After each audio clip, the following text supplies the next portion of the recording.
Prepare for a leisurely and gentle immersion into the mysteries of the ancient Greek Oracle of Delphi.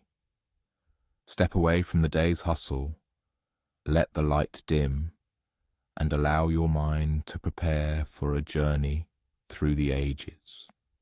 Imagine yourself a traveller, trudging along a dusty mountain path in the heart of ancient Greece. The gentle Mediterranean sun warms your shoulders as you slowly ascend the majestic slopes of Mount Parnassus. Below, as far as the eye can see, endless olive groves stretch out like an emerald carpet reaching towards the shimmering azure of the distant sea. But your path does not lead to the coast. You move steadily upward, along a trail polished by thousands of steps over hundreds of years, holding the memory of countless generations. Now, with the day's concerns behind us, we are ready to begin this extraordinary journey. As you progress upward, you begin to notice other travellers. Here is a merchant from Athens, his donkey heavily laden with pottery destined for sale. Beside him, a farmer's wife, carefully carrying a small offering wrapped in fine linen. And there, a young soldier, still clad in bronze armour, though his shield is securely strapped to his back and his spear rests in his hand. All move with the same quiet, focused purpose, ascending to the same mysterious destination. All are headed for Delphi, the most sacred and revered site in the ancient Greek world, where it was believed that the god Apollo himself deigned to communicate with mortals. However, a natural question arises: how exactly did this mountain acquire such sacred significance? How could a simple rocky slope, overgrown with wild laurel trees, become the spiritual and cultural centre of the entire ancient world? The history of this place is rooted in deep antiquity, long before the construction of majestic temples and the emergence of priests. In times when the world was young and the old gods still roamed freely across the land. This mountain slope was sacred even then, but not to Apollo. Long ago, before the golden-haired god of music and prophecy claimed this territory, it belonged to an entirely different being. Deep beneath the rocky formations, in a cave that gaped like a huge maw in the mountainside, dwelled Python. This was no ordinary snake basking on a garden wall. Python was monstrous, so enormous that when it coiled around the mountain, its body was believed to have created the very paths by which travellers now ascended to the summit. Python was ancient, from when the world was still forming, born from the earth itself. Some traditions say that when the great waters of Deucalion finally receded, leaving behind moist and fertile ground, this massive serpent had inhabited its cave for so long that the local people built their own sacred traditions and rituals around it. Within this cave, an oracle already existed, serving as a bridge between mortals and divine powers. But this oracle was dedicated to the old gods, powerful chthonic forces that reigned before Zeus and his Olympian family asserted their dominion over the heavens. People from all corners of the Greek world came here to consult Python's oracle. They brought humble offerings, honey and barley cakes, while a priestess, immersed in a trance, interpreted the serpent's movements, the subtle tremors of the earth as Python stirred in its deep cave, and even the fanciful patterns of vapour rising from cracks in the rock. It was a peaceful coexistence that lasted for generations, until Apollo decided that this place should belong to him. Apollo was still young by the standards of the gods. He was born on the floating island of Delos, alongside his twin sister Artemis.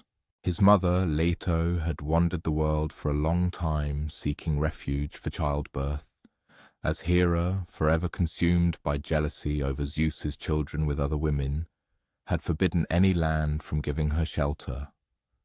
But Apollo grew remarkably fast, as is characteristic of divine children. Just a few days after birth, he was already tall, beautiful, and strong.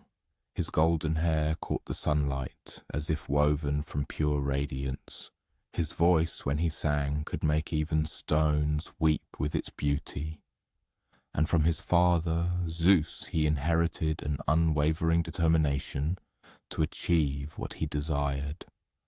Apollo yearned for his own oracle, his sacred place where mortals could come to inquire about the future. But he didn't want just any mountain or any cave. He wanted the best. He wanted the most famous oracle in the known world. He wanted Delphi. So, Apollo climbed the mountain path, much as you might walk it today, though his divine feet likely raised no dust clouds, and his breath certainly did not quicken with the effort of the ascent. Gods do not tire. When he reached the sacred cave, he called out to Python. What happened next depends on who tells the story.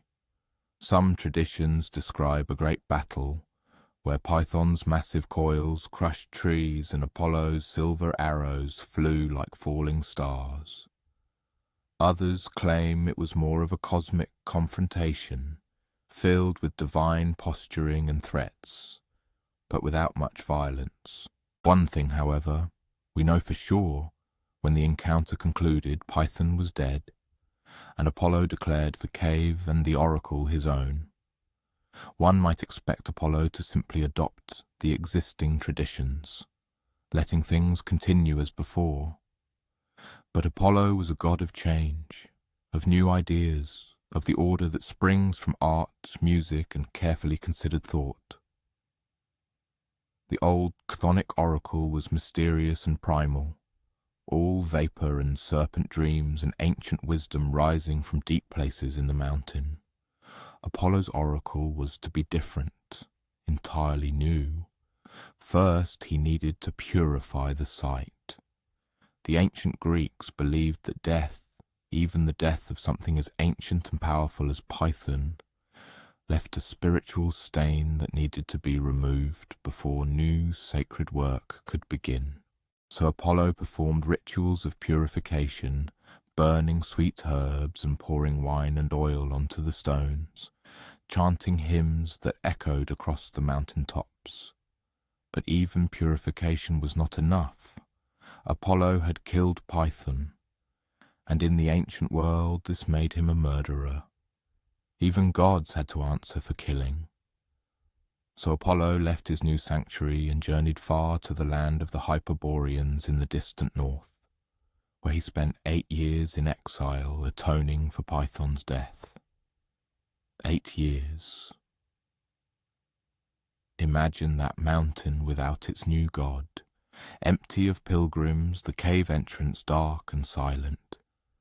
The local people must have wondered if their sacred place would ever come alive again. The merchants, farmers, and soldiers who had climbed the mountain path for generations must have felt lost, cut off from the divine guidance they had always known. But after 8 years, Apollo returned. And when he returned, he brought with him the most beautiful temple the ancient world had ever seen. Actually, that's not quite right. Apollo didn't so much bring a temple as he inspired people to build it. The returning god filled the local communities with a kind of divine enthusiasm, a shared vision of what this sacred place could become.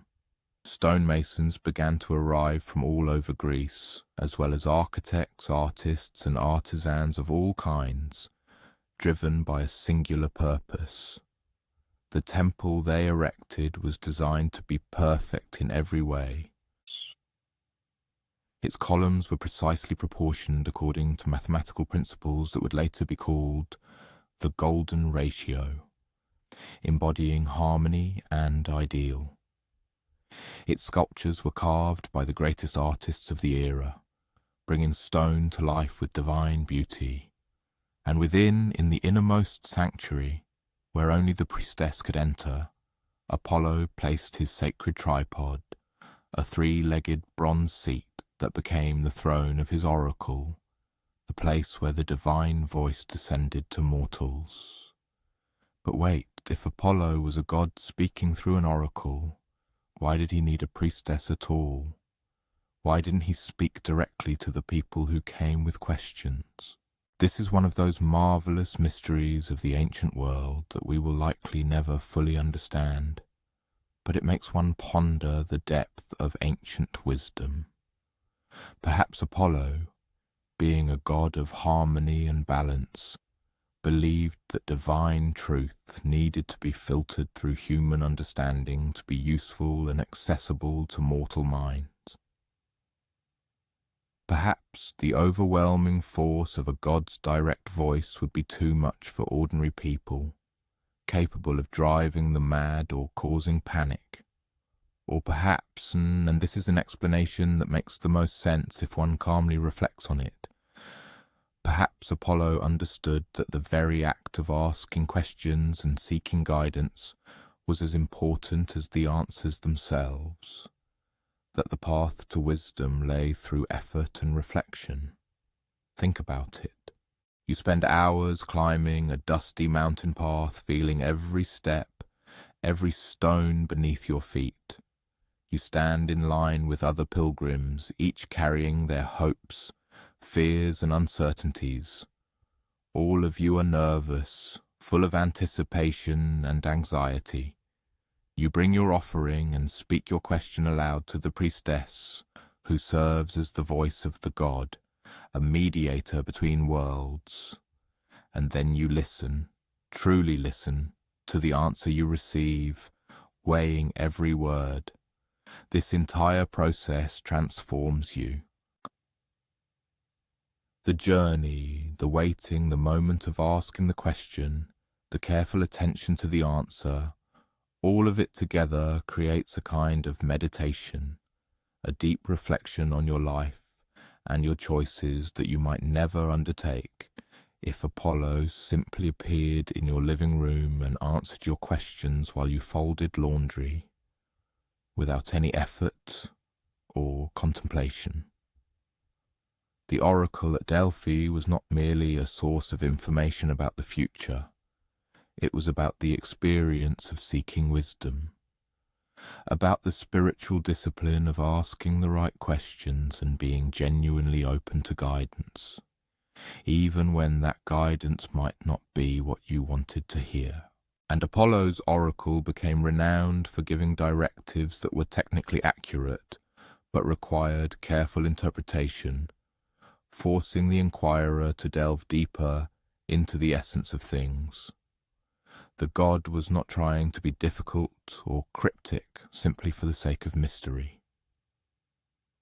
He was teaching people to reflect deeply on their choices, to consider multiple possibilities, and to approach important decisions with the kind of thoughtful deliberation that leads to true wisdom and insight.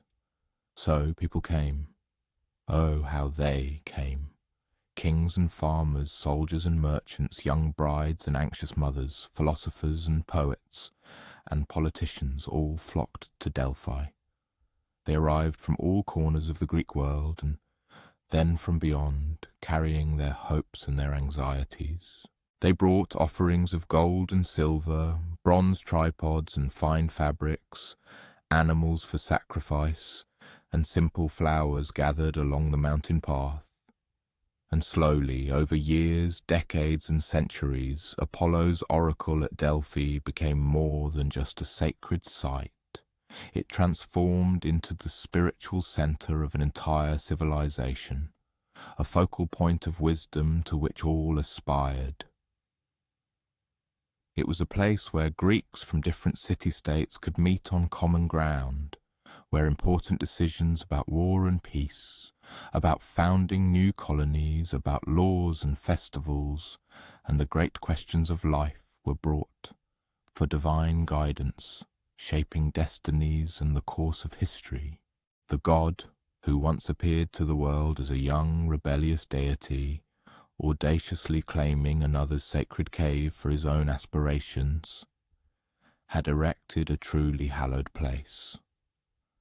It was a special point on earth where the celestial realms touched the earthly plane, where the boundless wisdom of the gods descended to speak of mortal concerns and the ultimate fate of human hearts. And so, late at night, as the last pilgrim, having received their answer, began the descent down the mountain, when the temple lamps barely flickered and the entire mountain range plunged into serene darkness, Apollo himself would sometimes take up his golden lyre. He would draw forth melodies that echoed from the peaks to the deepest valleys. This music was of such unearthly beauty that even wild beasts drawn by its charm would approach the temple steps to listen. It seemed to contain all the joy and all the sorrow of mortal existence, transformed into something eternal and perfect. Thus, the god whose destiny it was to foretell the future found his true calling, not merely to prophesy what would happen, but to inspire people to deep reflection on what ought to be, on what needed to come to pass. His mission was not only to provide answers, but also to teach mortals to ask better, deeper questions. And now, a new day dawns. As the sun once again rises over majestic Mount Parnassus, and the first rays touch the temple columns, painting them in a soft light, new crowds of pilgrims will begin their ascent on the ancient, well-worn path. They will follow in the footsteps of countless truth-seekers who passed here before them.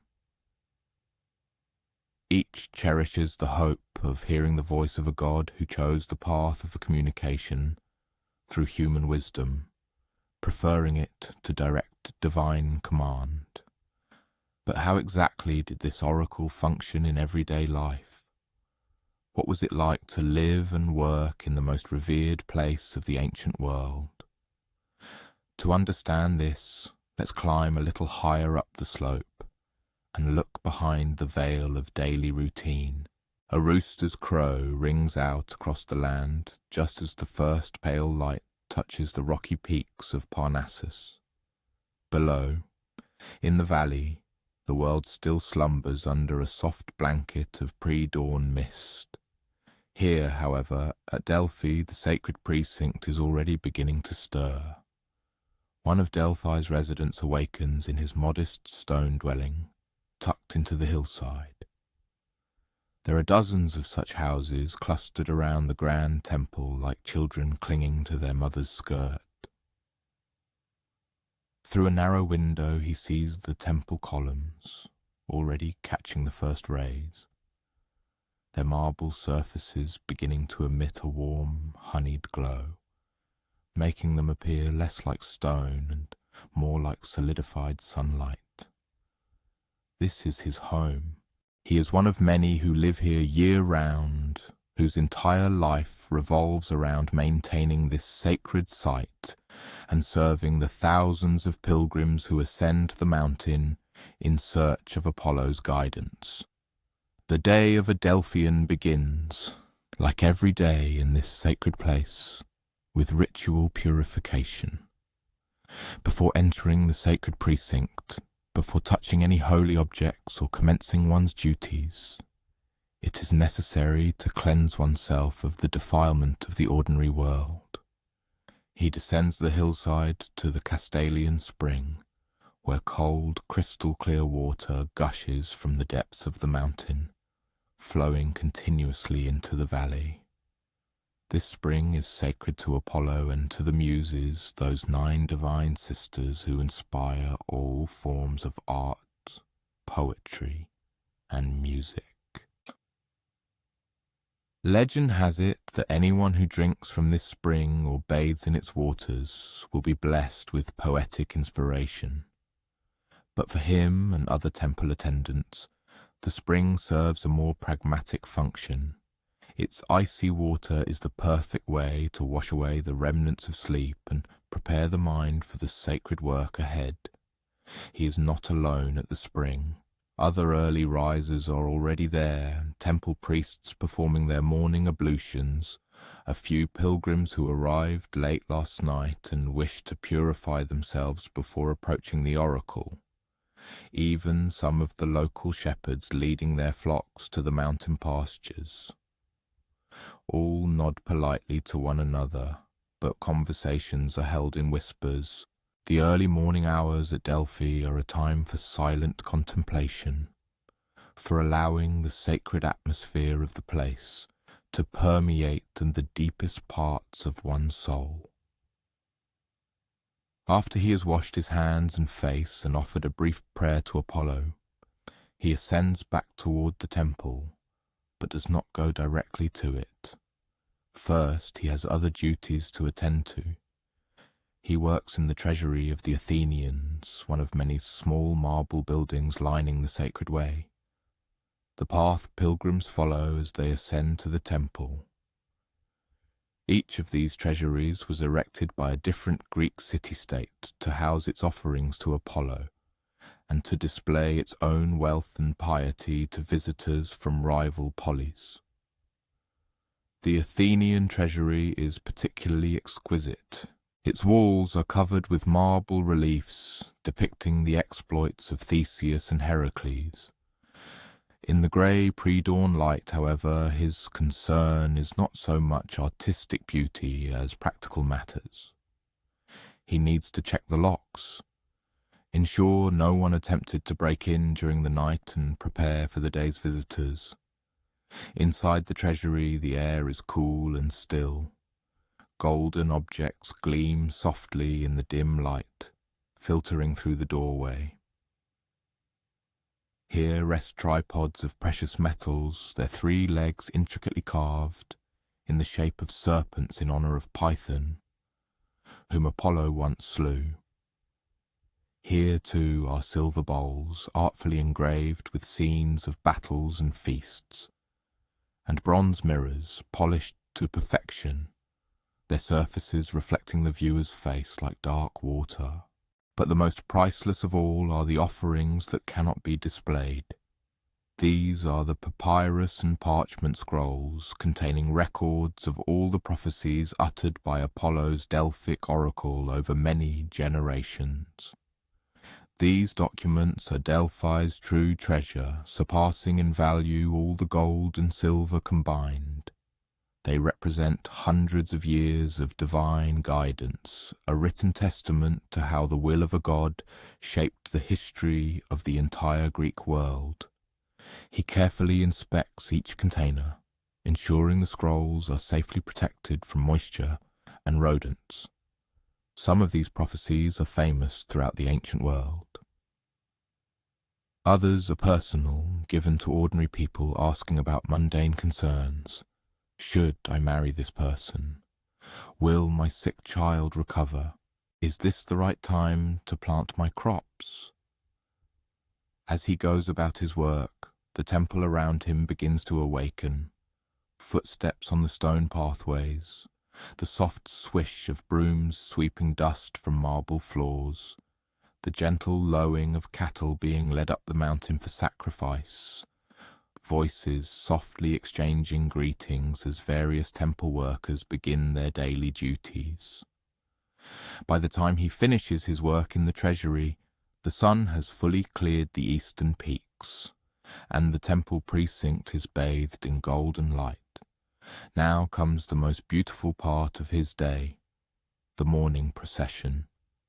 Every day at Delphi begins with a solemn march from the sacred spring to the temple. Priests clad in pure white robes and crowned with laurel wreaths slowly tread the sacred way, while musicians play flutes and lyres. The melody is always the same, an ancient hymn to Apollo, sung at Delphi for so many generations that no one remembers who first composed it. He joins the procession along with all the other temple workers and pilgrims who arrived early enough to participate. The pace of the march is deliberately slow, meditative. It is not merely a way of moving from one place to another. It is a ritual, helping everyone, priests, attendants and pilgrims, to transition from the ordinary world of daily concerns into the sacred realm where gods speak to mortals. As he walks, his gaze sweeps over all the treasuries and monuments that glorify Delphi. Here is the treasury of the Siphnians, with its striking marble caryatids, columns carved as graceful female figures supporting the roof on their heads.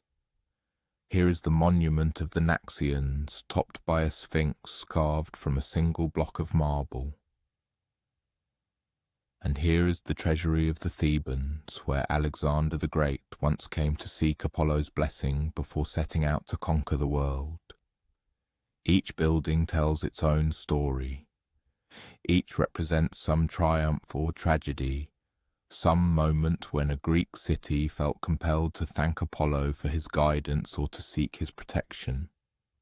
Passing them each morning, he is reminded that Delphi is not merely a religious sanctuary. It is a place where the entire Greek world comes to make sense of its history and to chart its future. The procession reaches the temple just in time for the morning sacrifice. A perfect white bull, its horns gilded and its body adorned with garlands of flowers, is led to the altar situated before the main entrance of the temple. The animal appears calm, almost sleepy in the warm morning sunlight. The priests examine it carefully, looking for any blemish or sign of ill health that would render it unsuitable as an offering to the god. But this bull is flawless, as always. The people of Delphi take immense pride in offering only the best to Apollo. The animal is swiftly and humanely sacrificed. Its blood flows onto the ancient altar stones, while prayers and hymns rise to the brightening sky. The sacrifice serves several important purposes. It provides meat for the temple kitchens, where hundreds of people need to be fed each day. It creates sacred smoke that carries human prayers into the realm of the gods. And it establishes the necessary ritual purity to allow Apollo to speak through his oracle.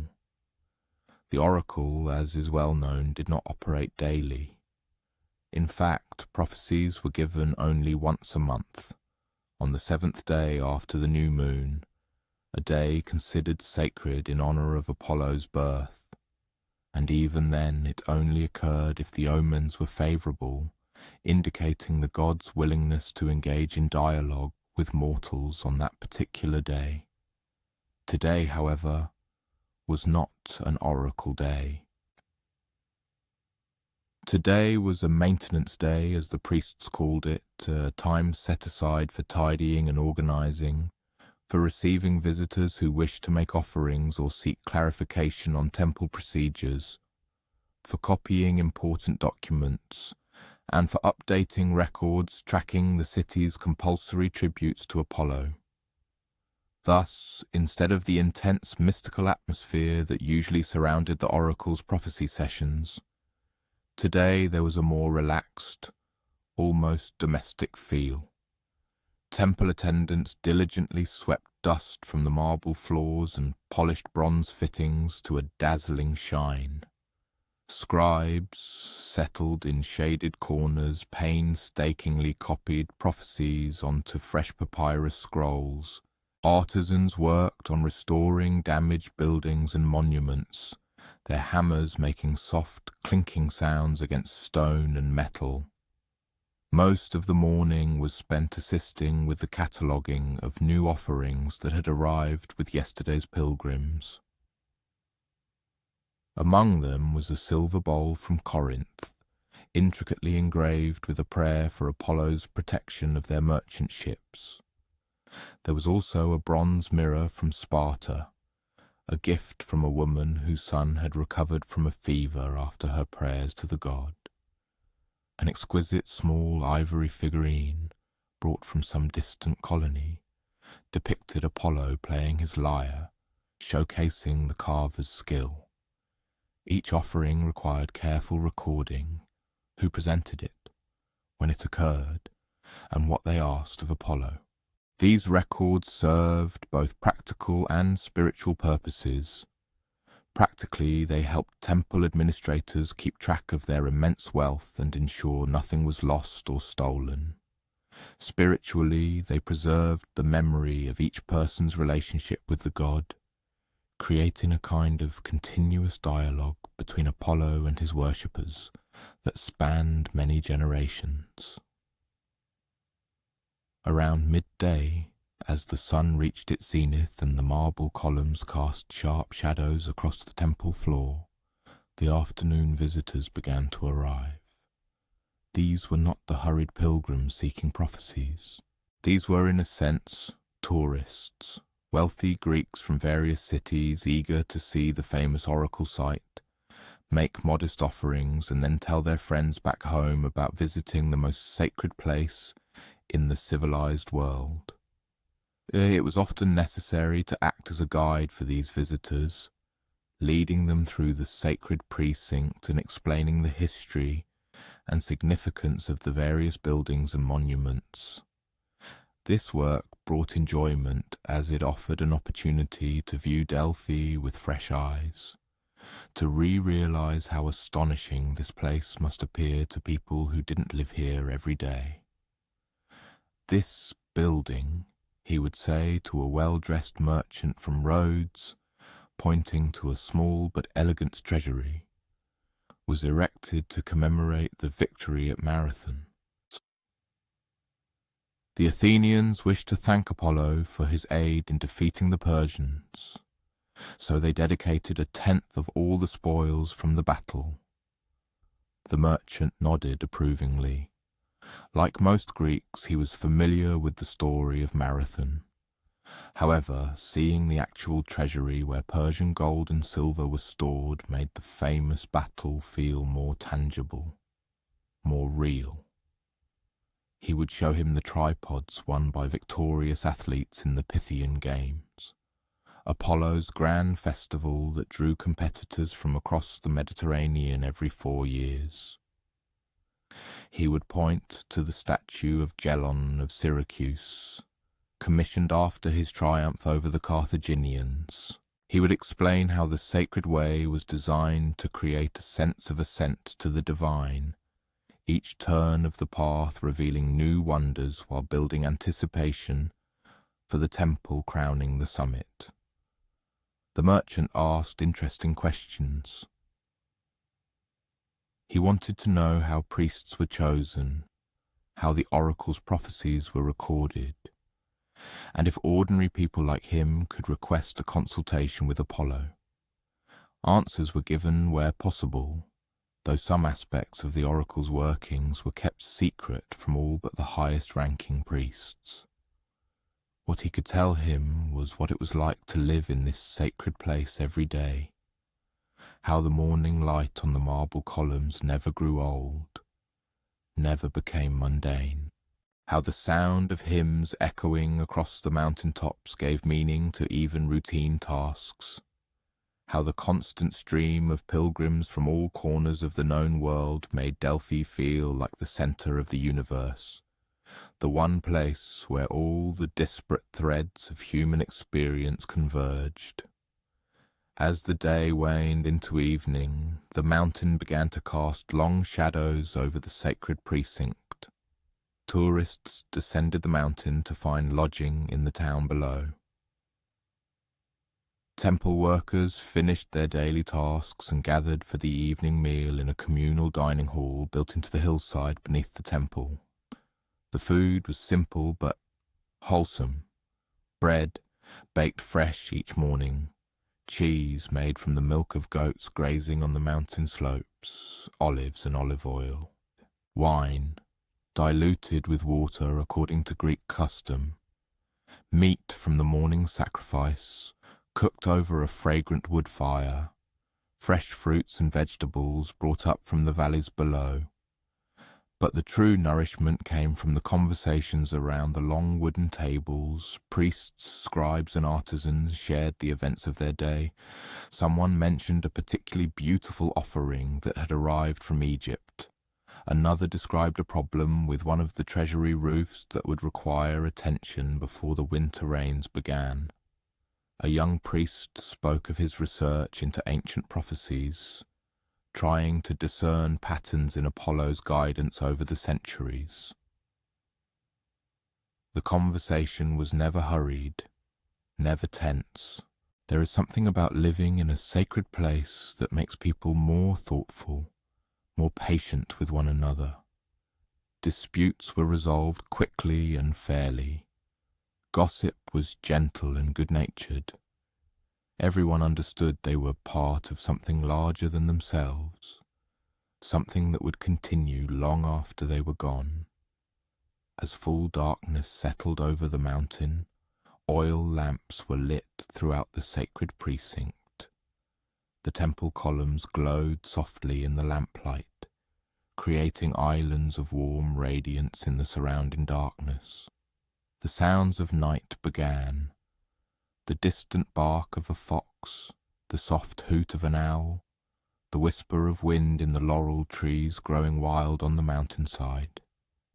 A final walk through the treasury was made, checking the locks and ensuring everything was secure for the night.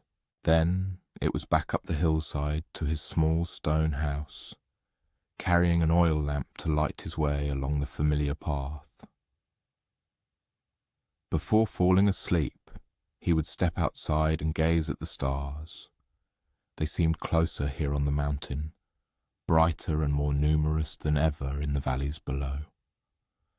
On some nights, when the air was very clear and still, one could almost imagine hearing music drifting down from the celestial spheres. Apollo's lyre, perhaps, playing melodies too beautiful for mortal ears. Tomorrow would bring another day of routine tasks, another stream of visitors and pilgrims, another opportunity to serve the God who had made this mountain the most sacred place in the ancient world. But tonight, as he drifted off to sleep, there was a deep satisfaction that came from meaningful work, from being part of something eternal and important. And in his dreams, he sometimes heard the voice of the Oracle herself, the mysterious priestess who spoke on Apollo's behalf. When the gods chose to reveal the future to mortal minds, her words were always wise, always true, though their meaning was not always immediately clear. Her name was never recorded in any official temple documents. None of the Pythias were ever mentioned by their personal names in the sacred records. They were simply the Pythias, the women who spoke for Apollo, their individual identities fully absorbed by their divine function. But let us call her Clio, after the muse of history, because her story deserves to be remembered, even if her true name has been lost to time. Clio was chosen as a Pythia when she was in her 50s. Her hair was already touched with grey. Her face was lined with the gentle wrinkles that come with decades of wisdom and experience. This was no accident. Apollo's priests had learned over the centuries that younger women, however intelligent or spiritually gifted, rarely possessed the inner strength and stability required to serve as the voice of a god. Being an oracle meant not only receiving divine inspiration, it meant enduring the overwhelming force of a god's presence, maintaining one's sanity and sense of self while serving as a conduit for divine knowledge. It required that deep, unwavering calm that usually only came with age and experience. Clio was born in a small village in the foothills of Delphi, the daughter of a potter who made simple clay vessels for the local farmers and shepherds. In her youth, she married a blacksmith and raised 4 children, burying 2 of them in infancy, a tragically common occurrence in the ancient world, and seeing two others grow up to start families of their own. She had lived through wars and famines, good harvests and bad ones, the ordinary joys and sorrows that make up most of human life. She had prayed to Apollo in difficult times and thanked him in prosperous ones. She had climbed the mountain path to Delphi many times over the years, sometimes to ask for guidance, sometimes simply to participate in the festivals that brought the entire region together in celebration. For many years the priests had observed her closely, though she herself remained unaware of their scrutiny. They could not help but notice how, in moments of community discord, other villagers invariably turned to her for wise counsel. With their own eyes they had seen her maintain unwavering calm and profound discernment even in the face of the most acute crises. Of particular note was her genuine, unfeigned piety, which was not a showy or fanatical religious fervour seeking only dramatic signs and wonders. Instead, it was a silent but unshakable faith, deeply trusting in divine wisdom, even when its ways seemed inscrutable to the human mind. When the previous Pythia, a venerable servant of the Oracle, peacefully passed away in her sleep at the age of 73, the priests spent many months in diligent prayer and deliberation, seeking guidance from Apollo himself as to who should fill her sacred place. The divine answer was not long in coming, manifesting in a series of dreams and omens that unanimously pointed to the daughter of the humble potter from the village below. Clio, as this woman was called, was at once deeply honoured, terrified, and utterly unprepared for the colossal demands her impending new life would place upon her. The first stage of her preparation involved rigorous purification rituals.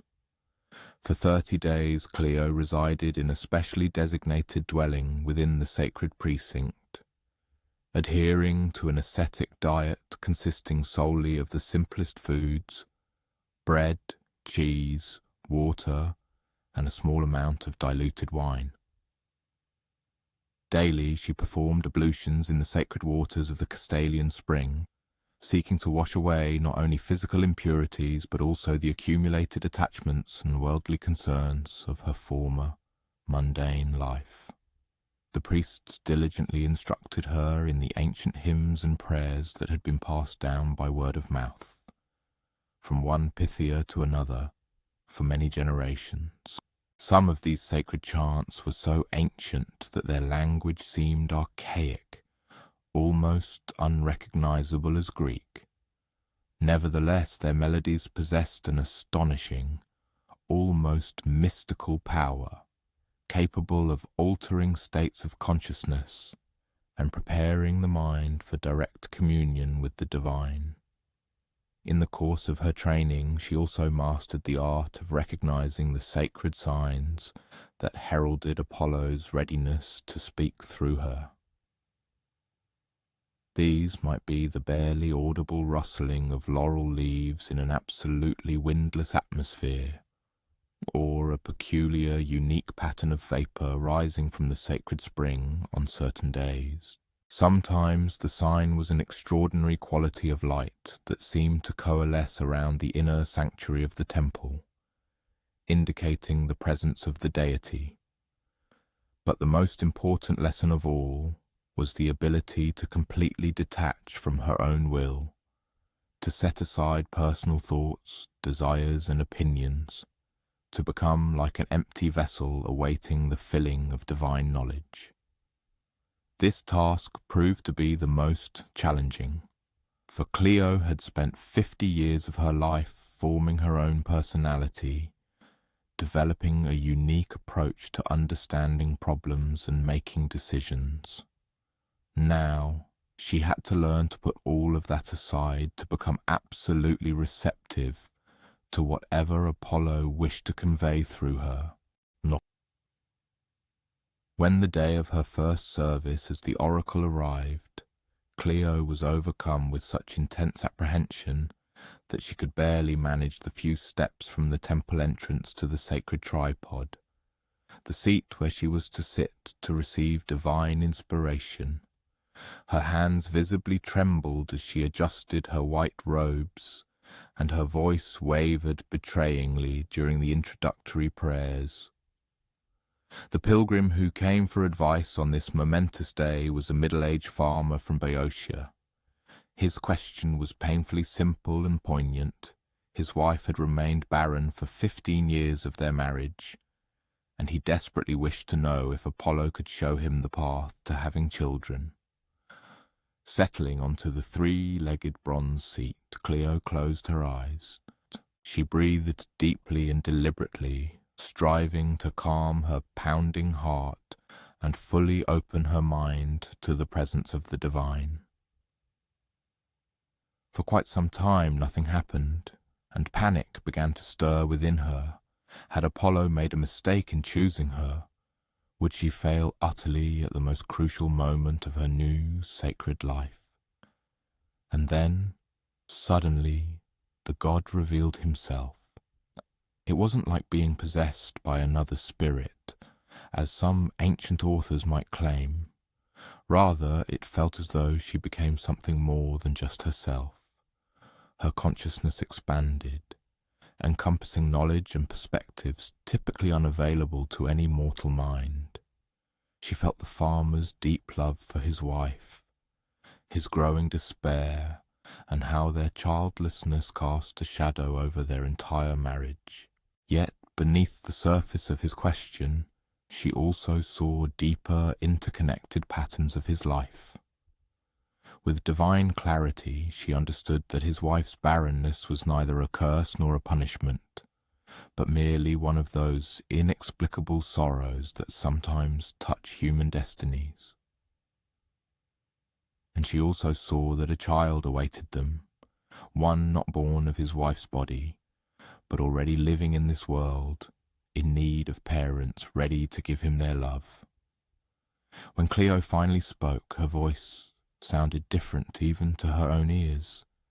It was deeper, more resonant, filled with absolute and unwavering certainty. The child you seek is not the child you expect.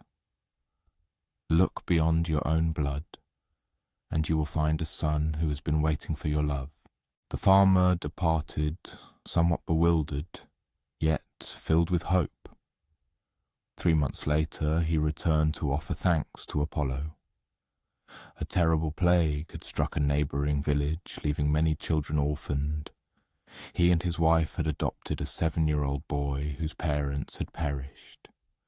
And from the moment they brought him into their home, their dwelling was filled with the joy they had sought in vain for so many years.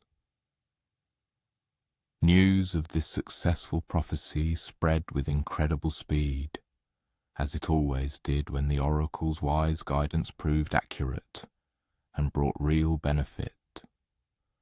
More and more pilgrims flocked to Delphi, bringing with them questions of the deepest philosophical significance, as well as the most mundane, everyday concerns. One day a young man inquired whether he should choose the path of a warrior or become a merchant. Clio, speaking with Apollo's voice, told him that his greatest triumphs would be achieved not on the battlefield, nor on trade routes, but through the power of words. He subsequently became one of Athens' most famous orators. Representatives of one city asked whether they should found a new colony across the sea. The oracle instructed them to seek a place where Apollo's ravens gathered in unusually large numbers. They indeed found such a place on the coast of modern-day Turkey and established a thriving trading port there. Another time a mother brought her sick child, asking if the fever would break. Apollo's answer was multifaceted and metaphorical. The tree that bends in the storm survives. while the unyielding oak falls. The woman interpreted this as a need to stop force-feeding her child and instead allow his body to rest and recover naturally. The fever indeed broke within a few days. As the months passed, Cleo grew more deeply into her role as the voice of the divine, becoming accustomed to it. She learned to trust implicitly the flow of divine knowledge passing through her, even when it contradicted her own human understanding of circumstances. To manage this intense spiritual experience of channeling Apollo's consciousness, she developed her own methods. These included special breathing exercises, deep meditative practices, and specific ways of preparing her mind and body for the overwhelming presence of divine wisdom. However, she also realized that being an oracle meant more than simply receiving divine messages. It also required the unique ability to translate these messages into language that was understandable and practically applicable to ordinary people. Apollo's insights were truly infinite and timeless. He possessed the ability to see all possible developments, all consequences, and all interconnected patterns that shape human destiny.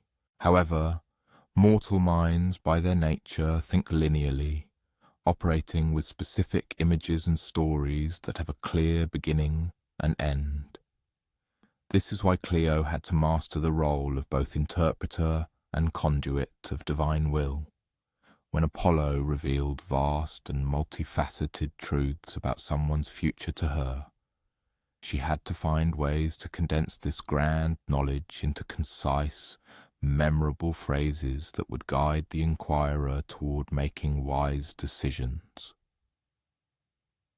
Sometimes this meant speaking in riddles and metaphors that required thoughtful contemplation for full understanding. The most celebrated oracles in history often spoke cryptically, not because Apollo had a penchant for mystery, but because some truths were too vast and complex to be conveyed directly in simple terms. When King Croesus consulted about the advisability of attacking the Persian Empire, Apollo showed Cleo a vision of grand armies clashing in deadly battle, burning cities, and an ancient kingdom reduced to ruins. However, the god also showed her that the question itself was fundamentally flawed, as Croesus was inquiring about military strategy, when he should have been asking about wisdom, justice, and the proper use of power. This is why the oracle's famous response was, "If you cross the river, you will destroy a great empire." Croesus, to his misfortune, assumed this meant the destruction of the Persian Empire. Only after his crushing defeat did he realize that the great empire he had destroyed was his own. The prophecy proved perfectly accurate, but it also served as a harsh lesson in humility, a reminder that even rulers must carefully weigh their assumptions and motives before undertaking actions that could impact thousands of lives. The existence of an oracle inevitably implied a profound solitude. Cleo could never carelessly discuss what she saw or felt when Apollo's consciousness flowed through her. She was strictly forbidden from using divine knowledge for personal gain or to aid her family and friends. She had to scrupulously maintain absolute neutrality and impeccable fairness, treating the problems of kings and peasants with equal respect and attention. Her former friends from the village below found it exceedingly difficult to accept her new, sacred role. Indeed, how could one engage in ordinary conversation, speak of everyday things, with someone who spoke on behalf of a god? How could one complain about the weather or discuss neighbours with a woman who had access to unfathomable divine wisdom? Consequently, Cleo's closest and most trusted relationships were with the other temple servants, the priests who meticulously prepared her for each oracle session the scribes who faithfully recorded her prophecies, and the attendants who maintained the sacred space where she performed her duties. These individuals deeply understood the weight of the burden she carried. They witnessed how exhausted she was after each communion with the god, how sometimes it took her days to recover from the spiritual intensity of channeling divine consciousness. They respected her privacy and her urgent need for silence, yet they unfailingly cared for and supported her. On days when her duties as oracle did not call her, and such times constituted most of her life, as prophecies were uttered only once a month, Cleo lived a secluded existence within the sacred grounds. Her concerns were simple and elevated. She tended a modest garden where medicinal herbs necessary for temple ceremonies grew. Her hands skillfully laboured, spinning wool and weaving fabric for the temple's needs. Her days were also spent in deep study of ancient records, preserving previous prophecies, where she sought to uncover unseen patterns that might reveal the mysteries of Apollo's communication with mortal beings.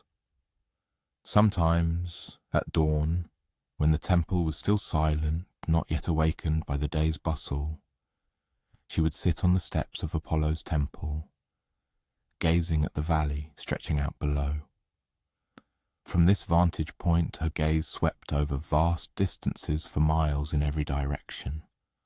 Lush olive groves, manicured vineyards, tiny villages, thin wisps of smoke from hearths, and the distant shimmering gleam of the sea hidden behind mountain ranges. This majestic landscape invariably reminded her of the divine perspective. It allowed her to perceive how Apollo, like a great weaver, contemplated all of human life spread before him, like an enormous, infinitely complex tapestry. In this grand tapestry, each individual life appeared as just one of countless threads, significant undoubtedly, but part of something immeasurably larger and more intricate than any mortal could fully comprehend. In these silent moments of contemplation, Cleo sometimes felt the unseen presence of the deity, even when not formally performing her duties as oracle.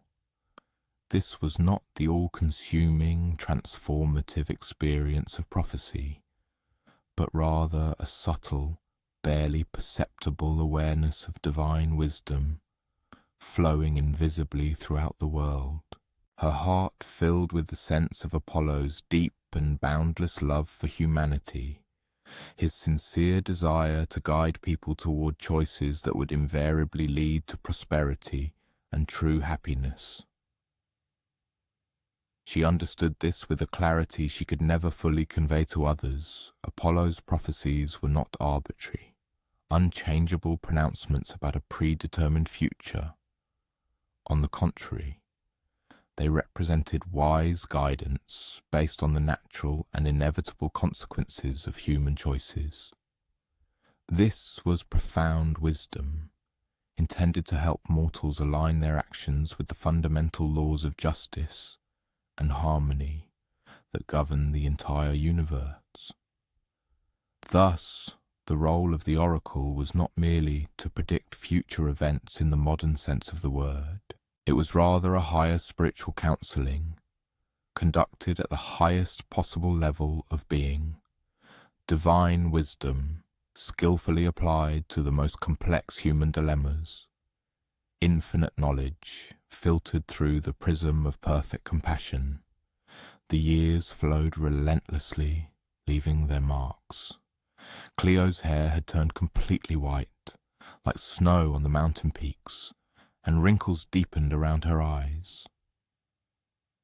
Yet these were not traces of worry or sorrow, but rather signs of profound wisdom and serene tranquility, found only with years of true service. In her sacred role, she found the inner peace that had eluded her in her former life, a sense of complete and absolute alignment with her true purpose. Each month, new pilgrims flocked to the temple, bringing with them the same eternal questions that people had asked since time immemorial. Will I find happiness? Will I achieve success? Should I tie my fate to this person? Should I move to that place? How am I to know what the gods desire of me? And month after month, Clio, opening herself to Apollo's sacred wisdom, uttered answers that gently guided these seekers toward more conscious choices, to a deeper understanding of themselves and the world, to a fuller and more meaningful life. In her ordinary human state of consciousness, she could never truly know how helpful the advice she uttered in Apollo's voice had been. Pilgrims who, having received their prophecies, immediately left Delphi, hurrying back to their distant homes, where they would ponder the deep meaning of the gods' words through the lens of their own life experiences. However, sometimes, after many years, someone would return to Delphi to offer a thanksgiving offering to Apollo.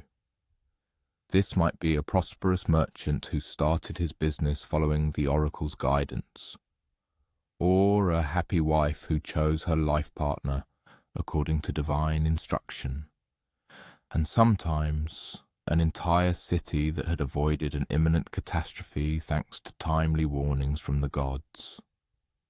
These return visits became the greatest joy in Clio's life as Pythia. They served as irrefutable confirmation of what she had always believed with all her heart, but could never prove, that Apollo's love for humanity was not just a myth, but a living reality, that divine wisdom was indeed capable of helping mortals navigate the countless complexities of earthly existence, and that her own role to be the voice of a god possessed truly profound and enduring significance. Even more significant than the successful prophecies themselves, however, were the profound lessons Clio learned about the true nature of divine guidance. Apollo never made decisions for people, nor did he dictate their path. He also never promised easy or cloudless outcomes, nor guaranteed the absence of difficulties. Instead, his wisdom helped mortals to perceive their options with extraordinary clarity, to foresee the probable consequences of their actions with striking accuracy, and most importantly, to align their decisions with fundamental principles of wisdom and justice. These principles, as experience showed, served as a reliable anchor in life, regardless of changing external circumstances. The gods, speaking through Clio's voice, taught people to formulate deeper and more meaningful questions rather than simply seeking the answers they thought they wanted to hear. He encouraged them to reflect more thoughtfully on their true motives and core values. In doing so, he helped them develop that inner, unshakable wisdom that would serve them throughout their earthly lives, and not just in the specific situation that brought them to sacred Delphi. And so, gradually, throughout all the years of her devoted service as the oracle, Clio came to a profound understanding of how true divine guidance ought to manifest in the world. It was not a magical means for instantly solving human problems, but served as a powerful tool to help people become wiser, more thoughtful, and capable of making decisions that inevitably led to genuine happiness and deep satisfaction. When she turned 70, Clio felt the sacred presence of Apollo beginning to recede from her. It did not happen suddenly, like a bolt of lightning, but gradually, like the slow, inexorable ebb of the tide. She understood that her time as oracle was drawing to a close, and she was entirely ready for this inevitable transition. Her last prophecy was given to a young woman who asked a question Clio herself might have asked decades earlier. How can I live a life that has true meaning? Apollo Apollo's answer, spoken through the voice of the aging Pythia, was both simple and immeasurably profound. Listen carefully. Speak truth. Choose wisely. Love deeply. The gods demand no more. Just 3 months later, Clio peacefully passed away in her sleep, much like her predecessor, completing her earthly journey. The priests found her in her modest cell within the temple grounds. Her face was serene. Her hands rested on an ancient scroll containing one of the hymns dedicated to Apollo. She was buried with all due honours in the sacred cemetery that stretched on the mountainside above Delphi. Her grave was marked only by a simple stone on which was carved the name Pythia, a faithful servant of Apollo, without her personal name, as she had wished. However, her legacy lived on, in the wisdom she imparted, in the guidance she bestowed, in the countless lives she helped improve, through her service as the voice of a god.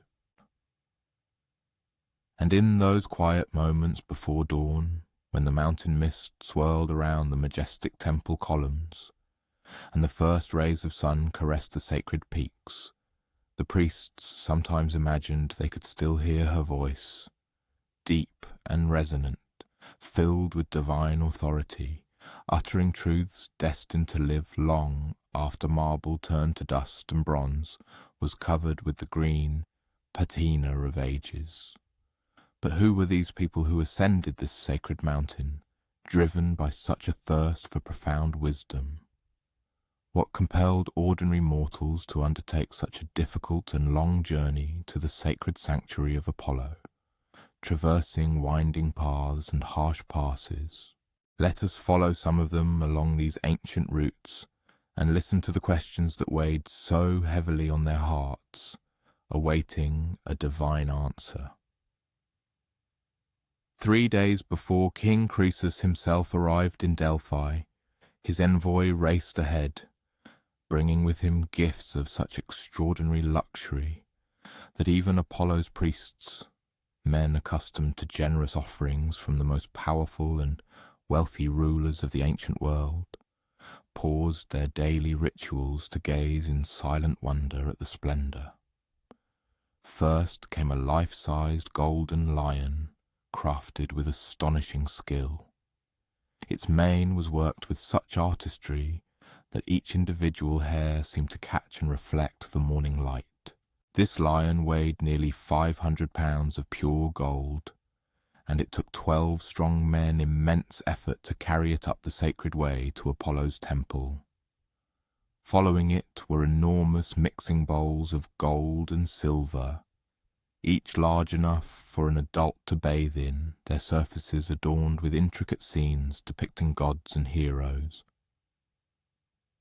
There were also golden cups and silver amphorae, bronze tripods with legs curved in the shape of serpents, and exquisite ivory sculptures created by the greatest artists of the era. But the most impressive and grand offering was a solid gold altar, destined to become a permanent and magnificent addition to Apollo's temple. The altar's surface was inscribed with prayers in several languages, and adorned with precious stones gathered from the most distant corners of the then-known world. The priests meticulously catalogued each item, carefully recording its weight, dimensions, and the minutest artistic details in the temple's immutable annals. Among themselves, however, they whispered, trying to decipher the true meaning of these extraordinary gifts.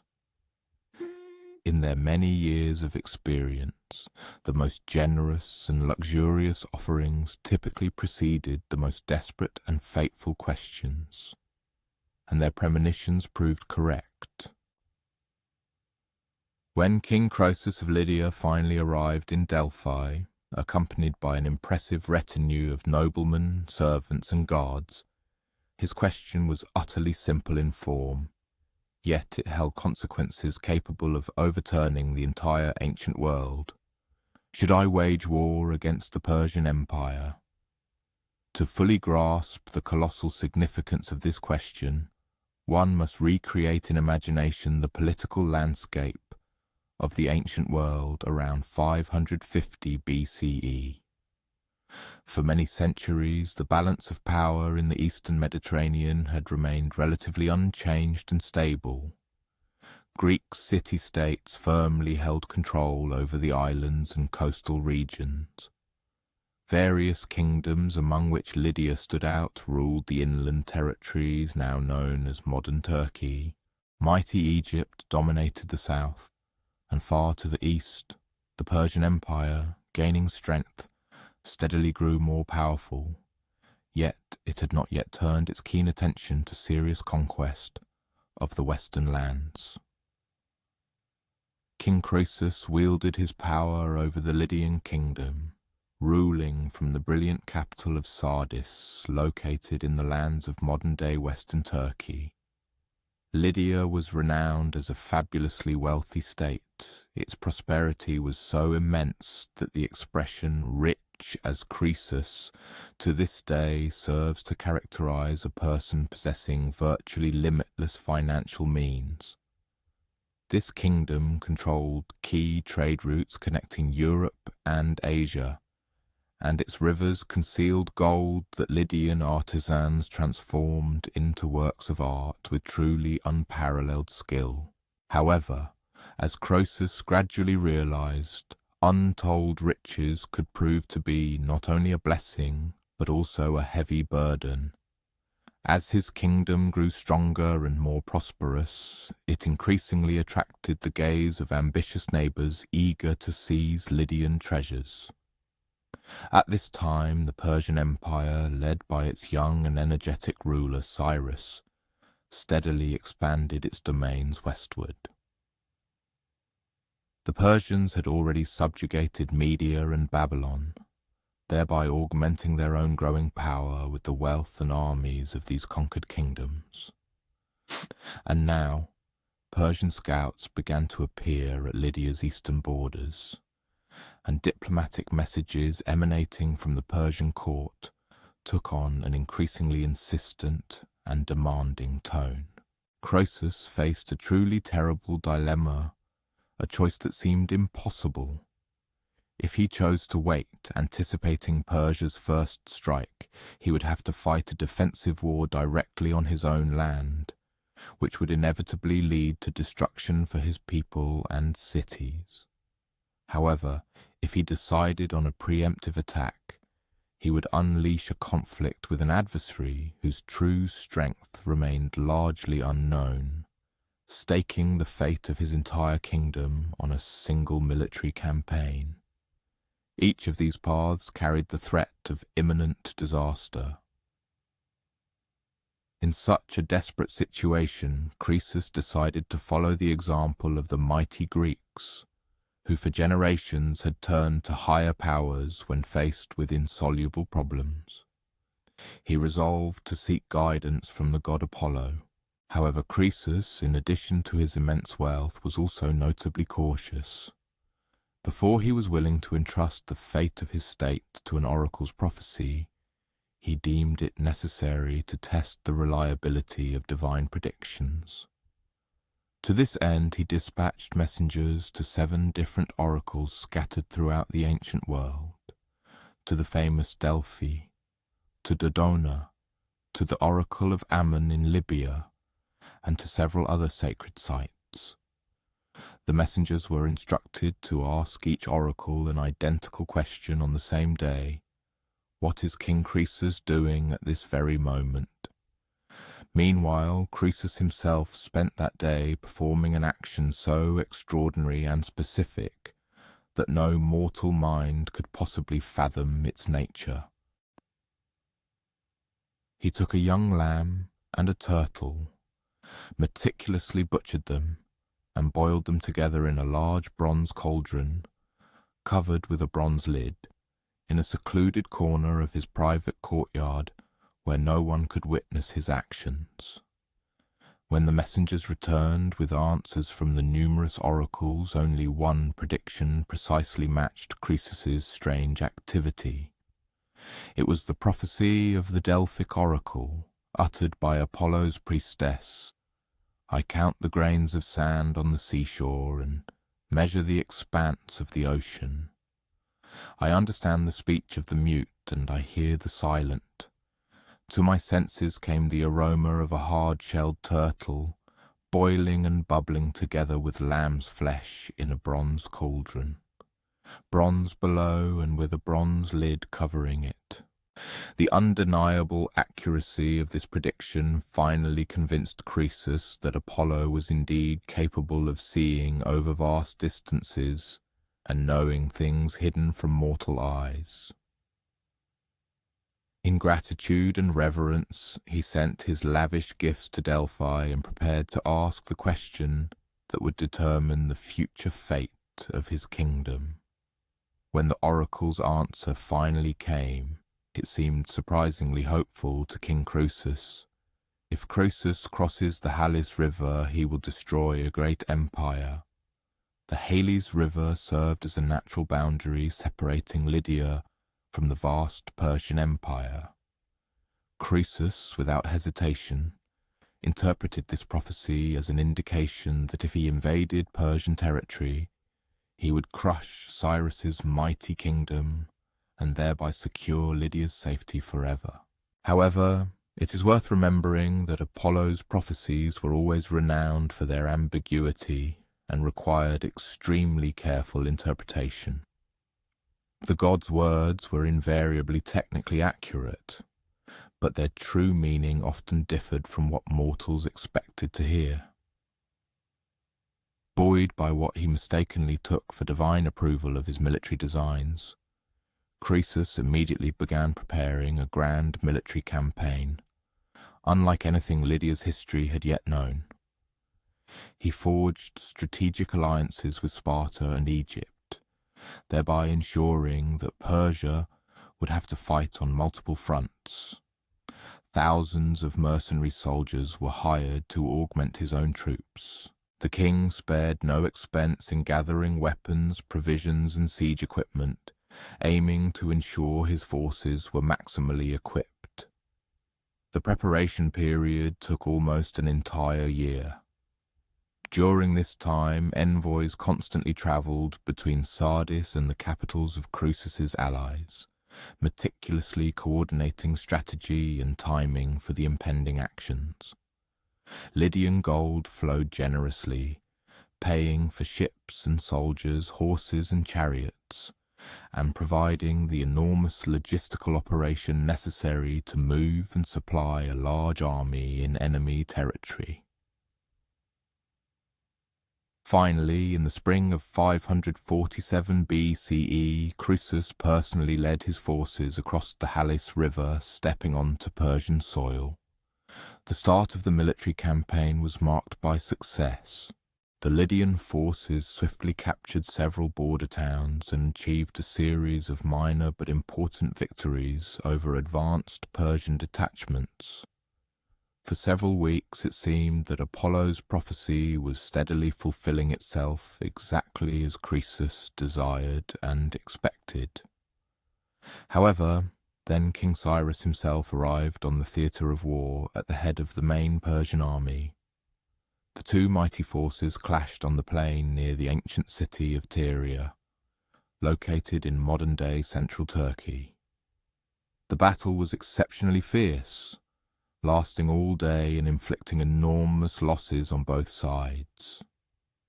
When dusk finally enveloped the battlefield, neither army had achieved a decisive victory. Croesus, realizing that the Persians were a far more formidable foe than he had anticipated, decided to retreat to Sardis for winter quarters. His strategic plan was to use the cold months to attract new allies and gather reinforcements, and then resume the campaign in the spring when weather conditions would be more favorable. Such a strategy was undoubtedly sound and represented a model of the careful military planning that had ensured Lydia's success for many years. However, Croesus made a fatal mistake by seriously underestimating his adversary. Instead of settling into winter quarters like most ancient armies, Cyrus pursued the retreating Lydian forces with relentless speed and astonishing efficiency. The Persian army reached the walls of Sardis just as Croesus was organizing his capital's defenses.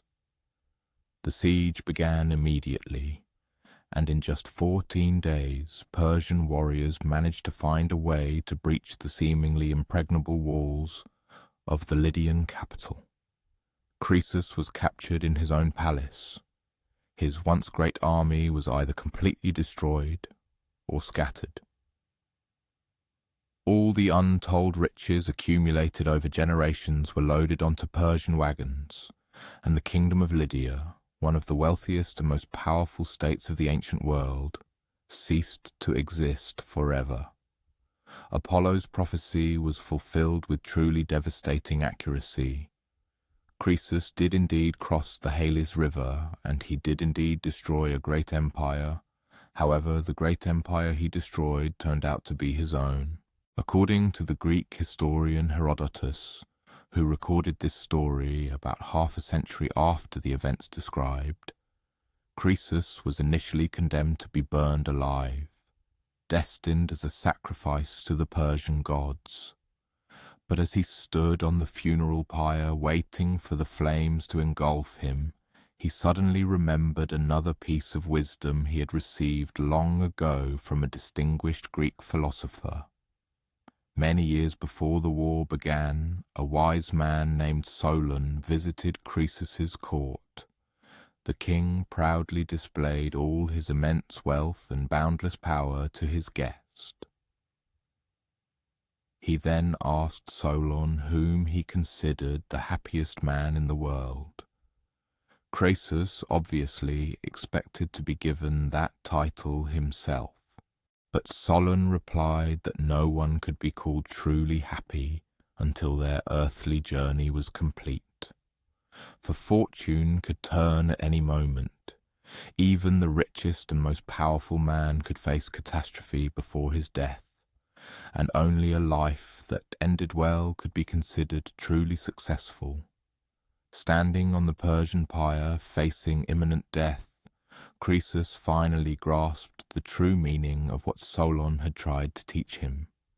3 times with despair in his voice, he cried out the philosopher's name, Solon, Solon, Solon. Hearing this, Cyrus demanded an explanation. When Croesus recounted Solon's wisdom, the Persian king was so deeply impressed that he immediately ordered the execution to be halted. Instead of taking the life of his vanquished enemy, Cyrus made Croesus one of his advisors, greatly valuing the hard-won understanding of the impermanence of fortune that the fallen king had acquired. However, Croesus had not yet concluded his relationship with Apollo. Once he had settled at Cyrus's court and regained some influence, he sent another embassy to Delphi. This time, instead of lavish gifts, he conveyed a bitter complaint. How could Apollo have deceived him so cruelly? How could the god have accepted his magnificent offerings and then given guidance that led to the complete destruction of his kingdom? The oracle's reply was, as always, profound and devoid of sympathy. Apollo saved Croesus from the fate he essentially deserved. The god, in his mercy, delayed this fate for 3 full years. However, Croesus could not understand this. Moreover, Croesus did not ask the right question. He should have asked whether he should wage war at all, not whether he should wage war specifically against Persia. And if he had doubts about the meaning of the prophecy, he should have sent messengers to request clarification. In other words, Apollo provided Croesus with exactly what he asked for: accurate information regarding the consequences of his intended course of action. However, the god was not responsible for Croesus's own assumptions, his inability to ask clarifying questions, or his tendency to interpret divine guidance in a way that merely confirmed his preconceived desires instead of questioning them. The story of Croesus became one of the most famous and instructive parables of the ancient world. It was retold from generation to generation as a vivid example of how even divine wisdom can be misinterpreted by mortals who approach it with the wrong attitude and biased expectations. This ancient story also reveals fundamental truths about the true functioning of the Delphic Oracle. The prophecies emanating from Apollo were not intended to fully bear the burden of human decisions or to guarantee infallible success. Their true purpose was to help individuals gain clarity of thought regarding their choices and underlying motives. If Croesus had approached the oracle with a genuine willingness to accept guidance, if he had been open to considering that war might not be the optimal solution to his problems, then Apollo's enigmatic answer might have directed him towards seeking diplomatic alternatives, toward developing creative strategies that could have preserved both his own kingdom and regional peace. However, Croesus arrived in Delphi having already made up his mind. He sought divine approval for a choice he had already made, rather than genuine guidance regarding its wisdom. As a result, Apollo granted him a prophecy that was technically accurate, but did not prevent the king from making the mistake he was firmly determined to make. The deity valued human free will too highly to override it, even foreseeing that a certain choice would lead to inevitable catastrophe. This profound understanding of divine guidance, that it illuminates options and potential consequences rather than rigidly controlling outcomes, became a central principle of the oracle's functioning throughout its centuries-long history. Both kings and common citizens invariably realized that Apollo's wisdom was most beneficial to those who approached it, with genuine humility and a readiness to accept unexpected answers. The story of Croesus also solidified Delphi's reputation as a source of politically significant prophecies. Throughout the ancient world, word quickly spread that Apollo could foresee the rise and fall of kingdoms, the outcome of military campaigns, and the long-term consequences of state decisions. This fame attracted an increasing number of rulers to Delphi in search of divine counsel, making the oracle one of the most influential institutions in ancient political life. However, not all these royal consultations ended tragically. Many monarchs, both men and women, learned to ask more insightful questions than Croesus, and to approach divine wisdom with the humility and careful deliberation required to grasp it. The oracle guided the process of founding new colonies, forging strategic alliances, establishing legislation, and countless other political decisions that shaped the development of Greek civilization. And in most cases, rulers who followed Apollo's guidance with true wisdom and flexibility found that this counsel led them to justice, prosperity, and a kind of success that could withstand the inevitable vicissitudes of fate. But the influence of the Delphic oracle extended far beyond the decisions made by kings and queens. Ordinary people, farmers and merchants, warriors and artisans also climbed the winding mountain path to Delphi, carrying their own questions and their own hopes for divine guidance. Their stories were perhaps less dramatic than the fall of kingdoms, but no less significant to those who lived them. The elderly farmer's hands tremble slightly as he carefully unwraps his offering.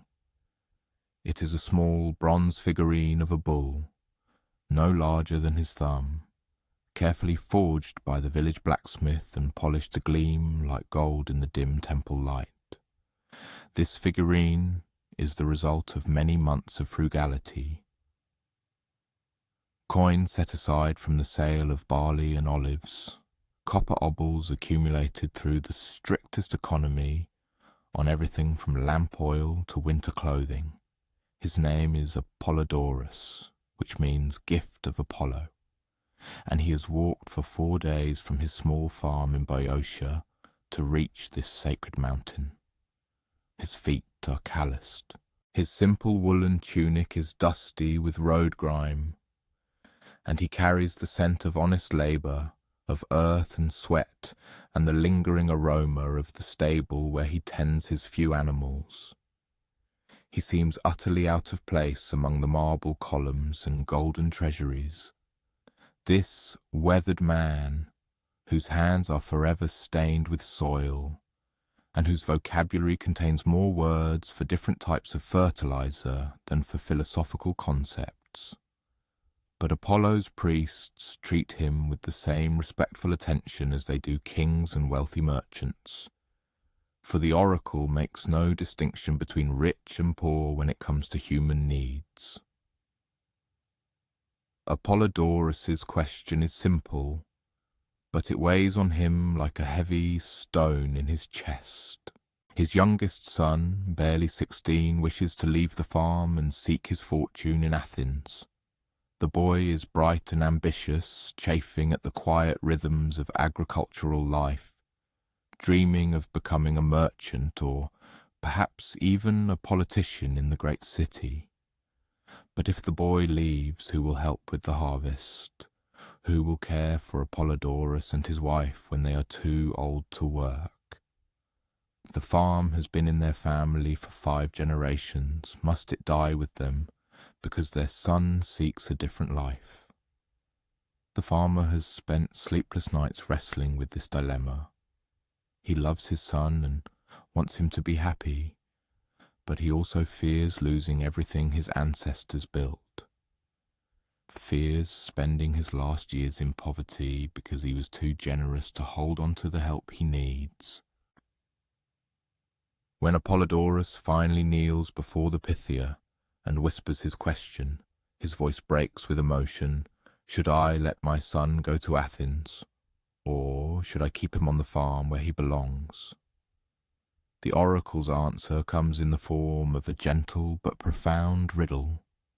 The seed that remains in the storehouse will never sprout, but the seed that falls on rocky ground quickly perishes. Seek the middle path, a field that is neither too safe nor too dangerous. Apollodorus leaves Delphi more confused than enlightened. What does Apollo mean by a middle path? How can there be a compromise between staying and leaving? But as he walks home, pondering the god's words deeply, understanding slowly dawns. Perhaps he doesn't have to choose between letting his son go forever and losing him entirely.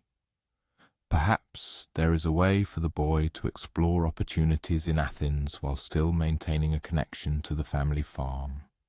When Apollodorus returns home, he proposes a plan to his son. The boy can spend the winter months in Athens, learning about trade and city life, working for one of their distant relatives who has a small business there. But he will return each spring for planting and each autumn for harvest, bringing his urban knowledge to help improve the farm's operations. It is not the complete freedom the boy dreamed of, nor the security the father hoped for, but it works. The son gains valuable skills in Athens and eventually opens a business importing wine to the city, while also introducing new agricultural methods to the family farm. Both father and son prosper, and the farm continues into the next generation, enriched rather than abandoned. Apollo's guidance helped them find a creative solution neither could have imagined on their own. Not far from Apollodorus, a young soldier named Lysander climbs the mountain path, His bronze armor is polished but visibly dented from his first campaign. He is barely 20, with that lean, nervous energy that comes from surviving battles that claimed the lives of many of his friends. Lysander fought at Marathon 5 years ago, standing in the phalanx when the Greeks achieved their incredible victory over the invading Persians. He felt the exhilaration of triumph, the pride of having served his city well, the deep satisfaction of protecting all he loved from foreign domination. But he also saw things that haunt his dreams. The moment his best friend took a Persian spear to the chest and died calling for his mother. The aftermath of battle as Greek soldiers moved among the wounded enemy, deciding who would live and who would die. The way the victory celebrations felt hollow when remembering the faces of the men who would not return home. Now Athens is planning another military campaign, this time against its former allies in the Delian League who have stopped paying the tribute that funds the Athenian navy. Lysander has been selected for promotion to a leadership position, an honor most young men would enthusiastically celebrate. But Lysander is not sure he wants to spend his life as a soldier. The glory of war seems less important now than when he was 18 and had never seen blood on his hands. He has begun to think of other ways to serve his city, perhaps as a teacher, or working in the administration of the growing Athenian empire, or even as a merchant whose profits could support public works and festivals. His question to the oracle is deeply personal and filled with doubt. I have served as a soldier, but war has shown me things I wish to forget. Should I continue in military service, or should I seek another path? The Pythia's answer was characteristically layered. A sword that is never drawn rusts, but a sword that is always drawn grows dull. Honor requires both strength and wisdom. Serve your city in a way that preserves what you defend. Lysander pondered these words for days. What did it mean to serve in a way that preserves what you defend? How could he honor his military experience while also respecting his growing understanding that violence should be a last resort, not a first choice? Eventually he found his answer in an unexpected place. Athens needed experienced soldiers to train the city's youth in military skills, but it also needed teachers who could help young men understand the moral responsibility that came with the ability to wield violence. Lysander became an instructor in the gymnasium, teaching not only the techniques of weaponry and battle tactics, but also the philosophical principles that should guide a warrior's decisions. His students learned to fight effectively, but they also learned to deliberate carefully about when fighting was necessary and when it was not. They developed the physical courage to face enemies in battle, but also the moral courage to question orders that might bring dishonor to their city. As the years passed, these students became prominent military leaders in Athens, rendering verdicts that demonstrated both strength of character and profound wisdom. They achieved victories more effectively in necessary wars and invariably prevented unnecessary conflicts. Apollo's guidance, filtered through Lysander's life experience and deep lessons, had a formative impact on Athenian military strategy for an entire generation. Following Lysander up the winding mountain path was a mature woman named Penelope, accompanied by her young teenage daughter, Melanippe. Both were dressed in modest but finely crafted garments, indicating their belonging to a respected merchant class, wealthy enough to undertake the journey to sacred Delphi, but not so rich as to indulge in luxurious travels. Penelope was a widow. Her husband had passed away 3 years prior, leaving her a small but profitable business, importing exquisite fabrics from Egypt and selling them in the bustling markets of Corinth.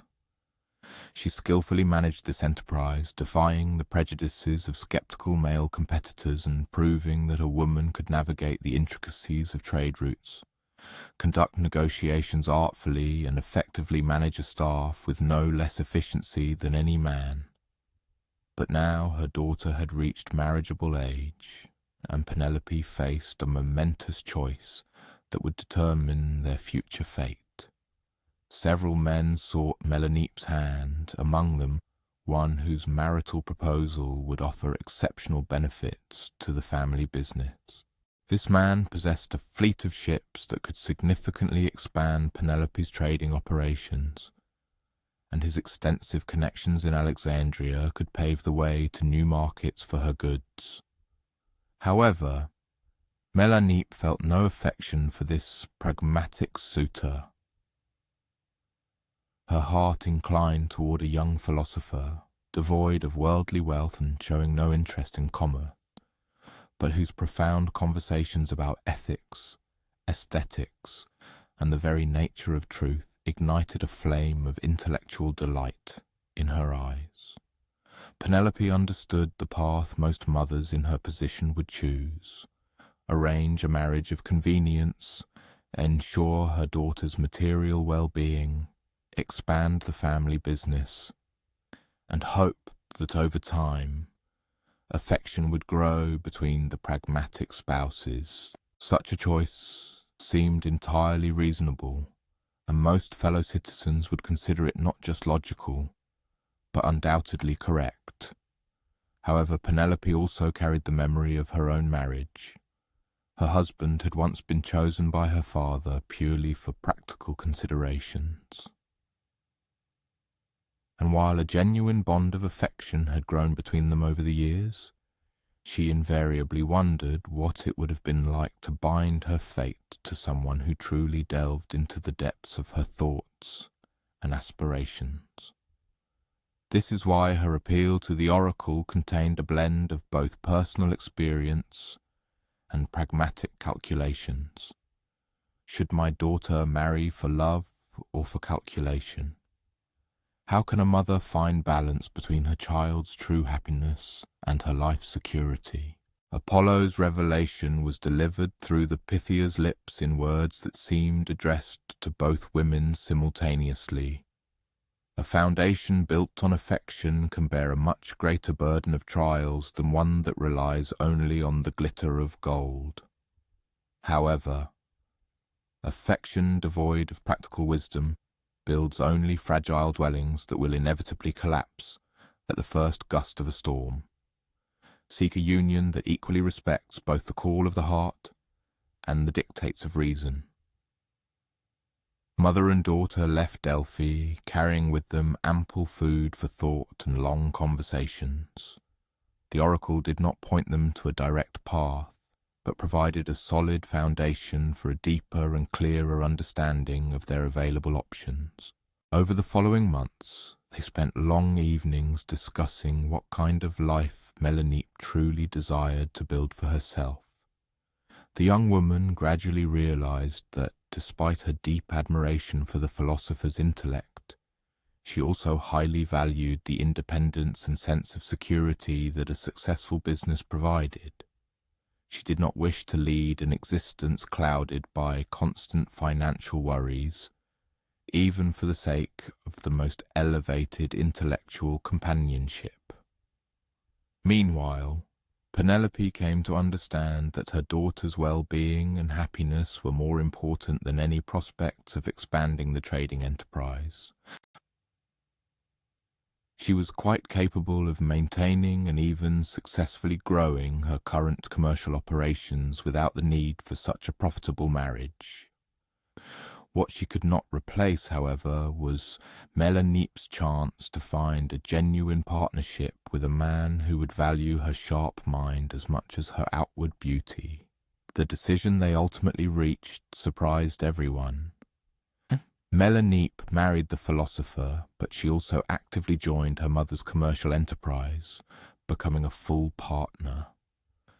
Her new husband, it turned out, possessed a keen talent for complex mathematical calculations concerning currency exchange and optimizing shipping schedules.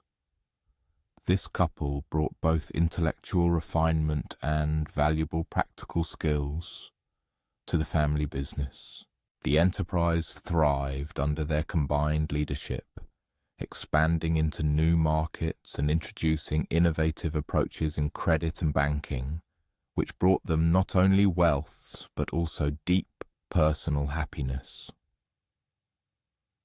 Their marriage became one of those rare examples of partnership where practical interaction only deepened romantic affection rather than displacing it. These narratives of the farmer who found a middle ground, of the warrior who chose the path of a mentor, of the mother and daughter who rejected a false dilemma, represent the essence of thousands of similar appeals that, over centuries, brought ordinary mortals to sacred Delphi. The vast majority of these everyday prophecies never found their way into the official temple annals. The oracle's guidance for kings and queens was carefully preserved, for it had a formative impact on the destinies of entire nations. However, the wise advice given to farmers, merchants, and young mothers was perceived as too personal and specific to claim broader historical significance. However, in many respects, it was precisely these unassuming everyday consultations that constituted the true heart of what gave Delphi its sacred grandeur. They clearly demonstrated that divine wisdom was revealed to everyone who approached it with genuine need and sincere questions. They testified that the gods cared not only about the grand rises and falls of empires, but also about the prosperity of each individual. The oracle's answers given to ordinary people also revealed certain patterns that allow us to delve deeper into the ancient Greeks' way of thinking about fundamental existential questions. Apollo invariably urged people to seek creative alternatives to either-or dilemmas. He guided them towards solutions that harmoniously combined multiple values, whether tradition and innovation, security and development, individual aspirations and family obligations. The deity's wisdom emphasized the need for balance and foresight. He taught people to consider not only the immediate consequences of their actions, but also how their choices would affect the destinies of their descendants and their communities. He inspired them to develop virtues such as courage, discernment, and justice, but always in a way that was pragmatic and achievable within the context of their real-life circumstances. Perhaps the most significant aspect of Apollo's guidance to ordinary mortals was that the pursuit of divine wisdom by no means implied shirking personal responsibility for one's own decisions. The deity never made decisions for people. On the contrary, he helped them to more clearly understand their options, to view their situations from a different, fresh perspective, and to cultivate the inner resources necessary both for making wise decisions and for living honorably with their consequences. The farmer who granted his son the opportunity to explore Athens while maintaining unbreakable family ties. The warrior who found a way to serve both strength and peace. The mother who supported her daughter in choosing love without sacrificing her security. All of them had to independently ponder and implement the practical details of following Apollo's instructions. The deity granted wisdom and breadth of vision, but it was up to the people to show the courage and ingenuity necessary to create a better life. This symbiotic cooperation between divine guidance and human responsibility became one of the fundamental features of Greek religion in its most elevated manifestation. The gods appeared not as detached rulers issuing arbitrary commands, but as wise mentors, fostering the development of mortals' own capacities for sound judgment. And this precious capacity for judgment was tested not only in the grand, dramatic turning points of life, but also in the countless, seemingly mundane decisions that, in essence, shape whether one's existence will be fulfilling and complete, or whether it will turn into disappointment, whether their relationships will flourish or wither, whether their work serves the prosperity of their community or diminishes it. The Delphic oracle deeply understood that the everyday concerns of ordinary people held no less significance than the grand political crises that brought monarchs to the sacred site in search of divine guidance. A farmer's decision regarding his son's future might seem insignificant compared to questions of war and peace, yet that decision had a direct and long-term impact on real human lives. For this reason, Apollo addressed all who ascended the sacred mountain with sincere questions and open hearts. His profound wisdom was accessible to everyone who showed a willingness to listen carefully and reflect deeply on what they heard. And through the centuries, this accessibility of divine guidance contributed to the formation of a culture that highly valued both pragmatic wisdom and deep spiritual reflection, both individual self-expression and civic responsibility. But how exactly were these mysterious prophecies of the oracle actually delivered? What precisely happened when the Pythia entered a trance state and uttered words that seemed to transcend ordinary human comprehension? Seeking answers to these questions inevitably leads us to consider some of the most extraordinary phenomena ever documented at any religious site of the ancient world. In the deep recesses beneath the foundations of Apollo's temple, within the winding fissures and vast caves that penetrate the very heart of Mount Parnassus, truly extraordinary processes occur within the bedrock itself. Water slowly seeps through layers of limestone, formed in those distant epochs when this land was covered by ancient seas. This water, heated by the slow fire of deep geological processes, then surges back to the surface, carrying with it dissolved minerals and gases from those depths no living soul has ever penetrated. The vast majority of these underground exhalations are entirely harmless, consisting merely of steam and carbon dioxide, common products of water interacting with rock under pressure and high temperature. However, some of these gases prove to be far more exotic. They are formed by complex chemical reactions occurring exclusively under very specific geological conditions. The oracle's chamber is located directly above one of the most active of these subterranean vents. For over 1,000 years, numerous visitors to Delphi testified to the mysterious phenomena surrounding the Pythia's prophecies.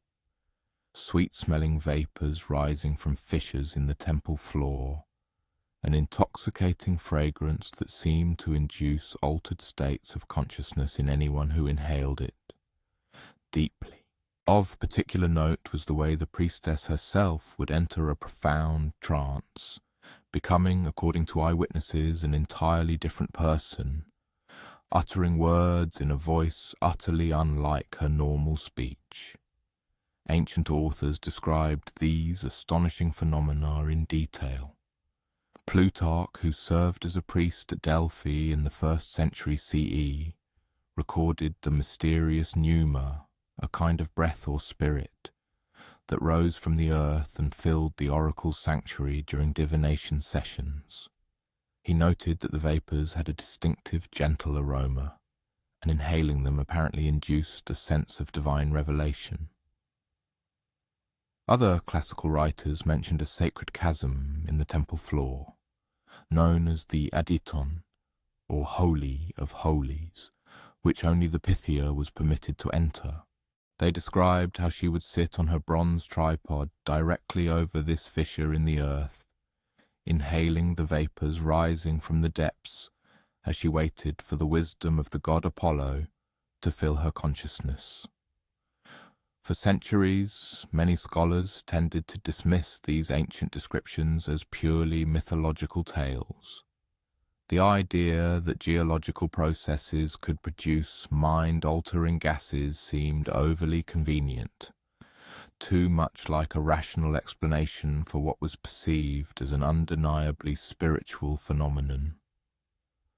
When archaeologists began extensive excavations of Delphi in the late 19th century, they found no trace of fissures or gas vents, which seemed to reinforce the belief that the ancient accounts were merely religious fictions. However, in the 1990s, a team of scientists re-examined the geology beneath Delphi using advanced techniques unavailable to earlier researchers. What they discovered was truly astonishing. The Temple of Apollo sits at the intersection of two major fault lines, cracks in the Earth's crust, where deep pressure creates precisely the conditions that can generate unusual chemical reactions. These faults remain active to this day, occasionally triggering small earthquakes, which have always been common in the region. More importantly, the specific type of limestone beneath Delphi contains bituminous deposits, organic matter from ancient marine life, which when heated by geothermal processes can produce ethylene. Ethylene is a sweet-smelling compound that in low concentrations induces a mild euphoric effect. In higher concentrations, it can trigger hallucinations and altered states of consciousness. The scientific team was able to detect traces of ethylene in the spring water near the temple, confirming that this gas continues to be produced by geological processes beneath Delphi. They also found evidence that concentrations would have been significantly higher in ancient times, when the fault lines were more active and the underground chambers were less disturbed by earthquakes and human excavation. This discovery in no way diminishes the spiritual grandeur of the Oracle's prophecies, but rather sheds light on the mechanism by which the Pythia could enter the deep trance states, so vividly described by ancient witnesses. Let us imagine the Oracle, sitting on her bronze tripod in the innermost chamber of Apollo's temple. The room is small and sparsely lit by oil lamps, which cast dancing shadows on the stone walls. Beneath her feet, she hears the faint murmur of water moving through underground channels, a lulling whisper that seems to harmonize with her own breathing. She has prepared for this momentous occasion with days of purification rituals. She has fasted until her body feels weightless and ethereal. She has bathed in the sacred springs until her skin seems to emit an inner glow. She has engaged in prayer and deep meditation until her mind is cleared of all worldly thoughts and desires, fully open to any divine revelation that might fill it. Now she breathes deeply, taking in the atmosphere of the sanctuary. The air possesses a peculiar sweetness, like honey mixed with flower nectar, yet unlike any earthly scent. As she continues to breathe, this sweetness seems to spread throughout her body, inducing a sensation of warmth and weightlessness that makes her feel as if she is floating above her physical form. Her consciousness begins to transform. The boundaries between her and the surrounding world blur. She can feel the unseen presence of the pilgrim waiting outside the chamber. His anxiety and hope seem to radiate like heat from a fire.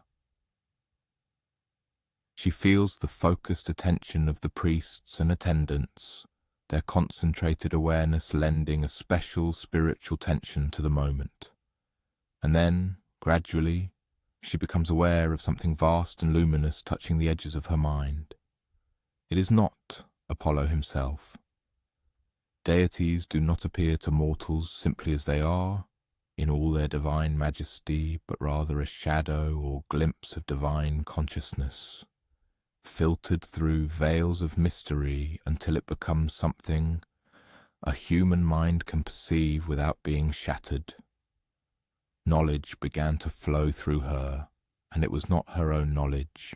She grasped the essence of things about the pilgrim's life and situation, things no one had told her. She perceived interconnections and potential possibilities that her ordinary mind could never have grasped. She understood the intricate web of cause and effect that would determine this person's future based on the decisions they would make in response to the divine guidance given. When she spoke, the words that left her lips astonished her no less than her listeners. It was her voice, but not her thoughts, her language, but not her knowledge. She heard herself utter prophecies that were at once profound and pragmatic, enigmatic and crystal clear, mysterious and perfectly suited to resolving the underlying issues of the true inquiries the pilgrim believed they were formulating. It was this organic combination of spiritual preparation and minor chemical influence that opened up possibilities for the Oracle at Delphi. The ethylene vapours were not the source of the prophecies. They merely facilitated the Pythia's attainment of a state of consciousness where divine inspiration could descend. It is important to understand that the ancient Greeks saw no antagonism between natural and transcendent explanations for the priestess's abilities. They were convinced that deities manifest themselves through natural processes, not in spite of them. The very fact that Apollo chose a place for his pronouncements where geological conditions contributed to the formation of mind-altering vapours would have seemed further evidence of divine wisdom, and by no means a refutation of divine presence. Consider this from the perspective of the ancient Greeks. What was the probability that a sacred spring might coincidentally emerge precisely where subterranean gases create ideal conditions for a mystical experience? What were the chances that the most spiritually significant site in the Greek world would also be a place where natural processes create a perfect environment for divine dialogue? From the Greek point of view, this was no mere coincidence. It was providence. Apollo chose this particular location precisely because its natural properties made it suitable for his purposes. The deity acted through the very earth itself, using the planet's natural geological processes to create a sacred meeting place for the celestial and the terrestrial. Modern scientific research into the priestess's trance states also helps explain some of the specific characteristics described by ancient witnesses. People under the influence of slight ethylene intoxication often experience heightened intuition and an ability to discern hidden patterns. They become more sensitive to subtle social cues and emotional undertones that they might otherwise miss. Their thinking becomes more associative and metaphorical, less constrained by the logical frameworks that govern ordinary consciousness. These effects would have endowed the Pythia with exceptional sensitivity to the non-verbal manifestations of the pilgrims who came seeking guidance. Even without explicit awareness, she would have picked up on body language, vocal inflections, nuances of word choice, and other implicit clues that revealed significantly more about people's situations than their straightforward questions. Combined with her deep training in psychology and counselling, for this was in essence an integral part of the oracle's role, This heightened sensitivity would have granted the Pythia an almost transcendent understanding of human nature and its underlying motivations. The trance state induced by ethylene would also have lent the priestess's answers a peculiar creative freedom and flexibility. Instead of giving logical, straightforward advice based on rational analysis, she would draw upon deeper intuitive processes that could synthesize complex information in astonishing and insightful ways. This explains why Apollo's prophecies were often enigmatic and metaphorical, rather than direct and literal. The oracle did not aim to be mysterious for mystery's sake. She spoke from a state of consciousness where truth naturally manifests in symbols and archetypal patterns, rather than in unambiguous statements. However, the vapors alone could not fully explain the astonishing accuracy and profound wisdom that characterized the guidance of the Delphic oracle. Throughout history, countless individuals have experienced altered states of consciousness, yet have not become sources of deep spiritual insight or wise counsel. What set the Pythia apart, making her truly special, was not only her unique ability to enter trance states, but also her rigorous training, her profound wisdom, her genuine spiritual development, and her thorough understanding of human nature. Thus, the Oracle at Delphi represented an exceptional fusion of both natural and cultural factors. The geological features of the location provided the physical basis for the mystical experience, serving as a kind of portal. In turn, the priestess's rigorous spiritual training formed the psychological ground necessary for adequately interpreting and subsequently transmitting that experience. The institutional support of the temple, with its centuries of accumulated tradition, created a social context that allowed the oracle's wisdom to spread and influence the wider world. And perhaps most importantly, the cultural expectations of ancient Greek society served as an interpretive framework that enabled people to hear divine wisdom in the oracle's words, even if those words required careful deliberation and creative application to be truly useful in daily life. The oracle functioned effectively because all its participants, the Pythia herself, the priests who served her, and the pilgrims who came for advice, sincerely believed in its ability to provide answers. They approached this sacred experience with an open and receptive attitude that precisely made genuine spiritual insight possible. These people were willing to listen carefully, reflect deeply, and take full responsibility for applying any guidance received in their lives. The ethylene vapors, therefore, were merely one of many elements in a complex, multidimensional system that harmoniously combined geology, psychology, spirituality, and culture. Remove any of these interconnected elements, and the oracle would never have achieved its remarkable reputation for wisdom and predictive accuracy. It is important to emphasize that modern scientific understanding of the oracle's methods in no way diminishes its historical and cultural significance. On the contrary, if anything, it makes Delphi's achievement even more impressive and grand. The ancient Greeks managed to create a unique institution that successfully combined natural phenomena, deep spiritual practice, subtle psychological insight, and collective social wisdom to produce guidance that ultimately helped shape one of the greatest civilizations in human history. They, perhaps, understood better than we do that the sacred and the natural are not opposing categories, but rather complementary aspects of a single reality.